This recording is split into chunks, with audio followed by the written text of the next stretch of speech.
Hey, welcome back. We're working on the little adorable little Suzuki, but we have a drivability problem.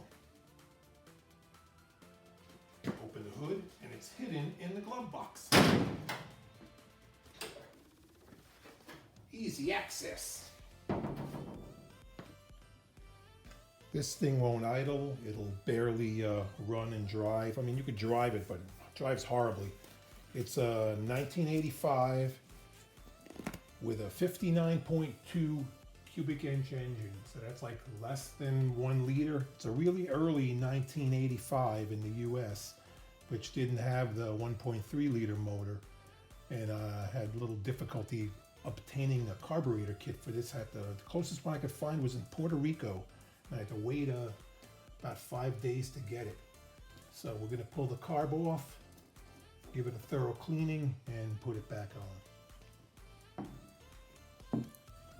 I've taken apart plenty of carburetors, but never one of these. Basically what I'm gonna do is just take apart as little as possible, clean out what I can. Once I open this thing up, we'll see what's dirty or not. It's not worn out physically because this truck only has like 33,000 miles on it. And I doubt this thing was ever off. So we are gonna take off the top where the fuel inlet is, and there should be the float mechanism in there and the needle and seat. And if there's gonna be a lot of junk in it, that's where it's gonna be. So let's get access to that first. Got a bunch of Phillips head screws here. See what we find and how many screws will be stuck. There's one already.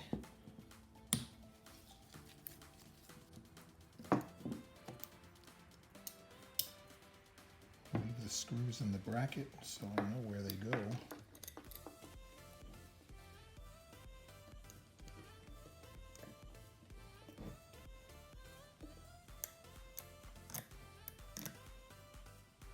And place this whole mess out of the way.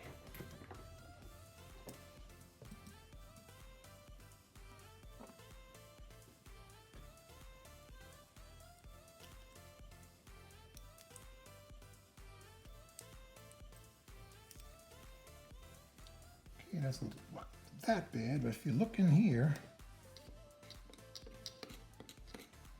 there's a bunch of brown crud and what could be water.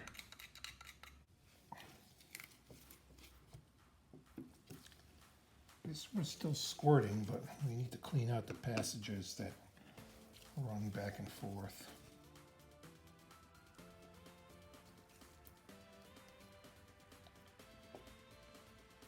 Okay, this car's got air conditioning, believe it or not. So I think it's got a lot of extra stuff on here for the carburetor. I think this is for the high idle. Okay, we pulled the plug out over there. There's a little jet inside I pulled out. It's right over there.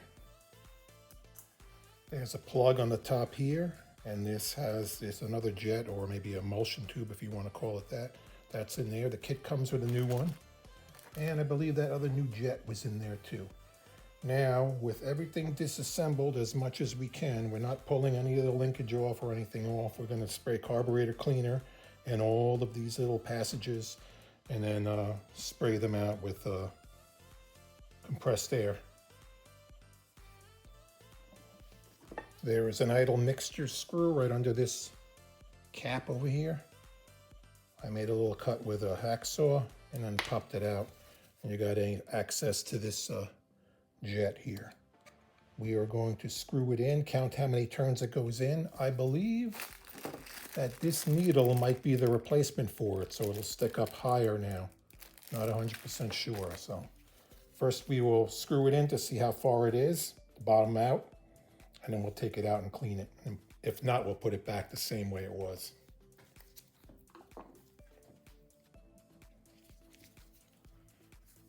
Okay, that was 4 1/4 turns in to bottom it out. Now we could pull it out and see what it looks like. if that's the same metering rod. Should be a spring underneath this too. Feels like there is. This will be the idle mixture screw. What does it look like?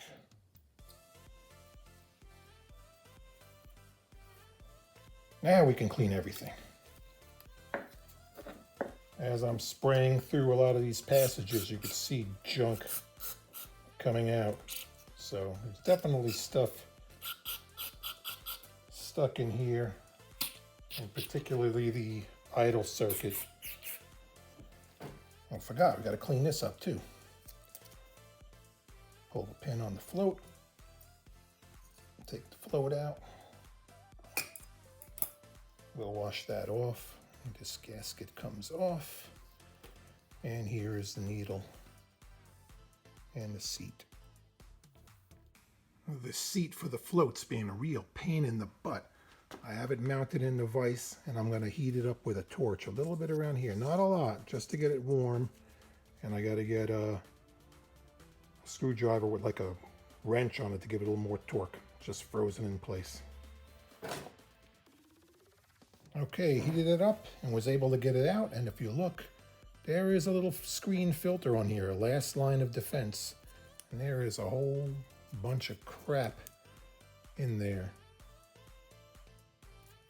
So this thing could have been starving for fuel at the same time. Needle needs to be put together because it has a little spring on the inside of it. All right. We'll put the float back on. Gotta clean it too.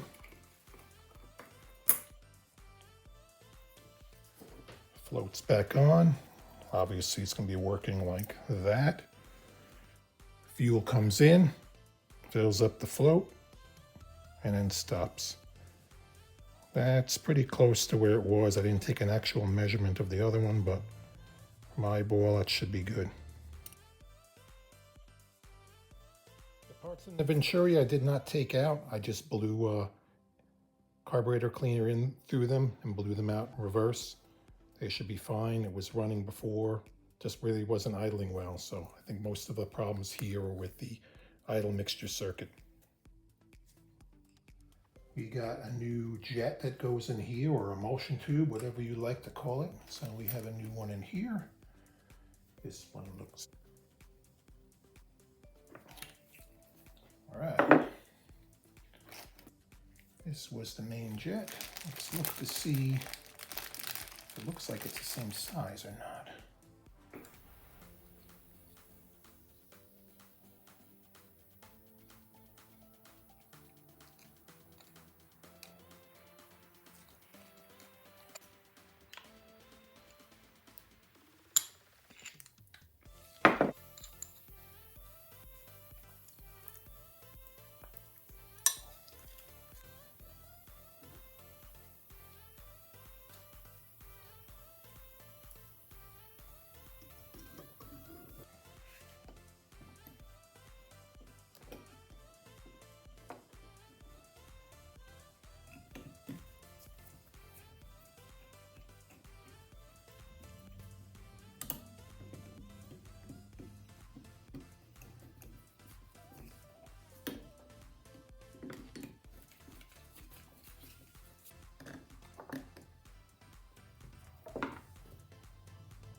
Let's compare these.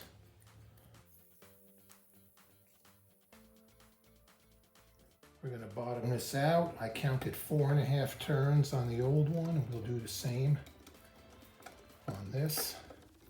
There's a small O-ring on here. I want to keep it moist when it's going in.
Okay, we're all back together.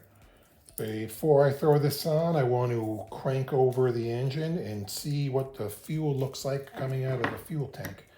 I may have problems with contaminated fuel, so before I run it, I'll make sure it's good.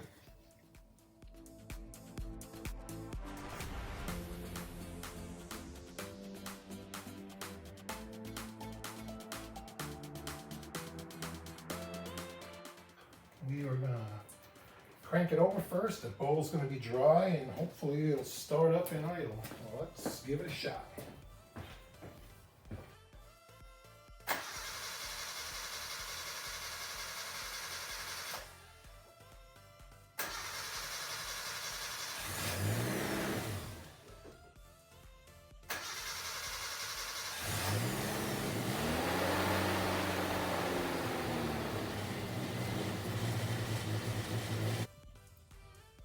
Here is your idle speed control screw, and this will be the idle mixture that you could adjust finally because it had the plug in it before. That's this carburetor's whole issue, was the idle circuit was all plugged up.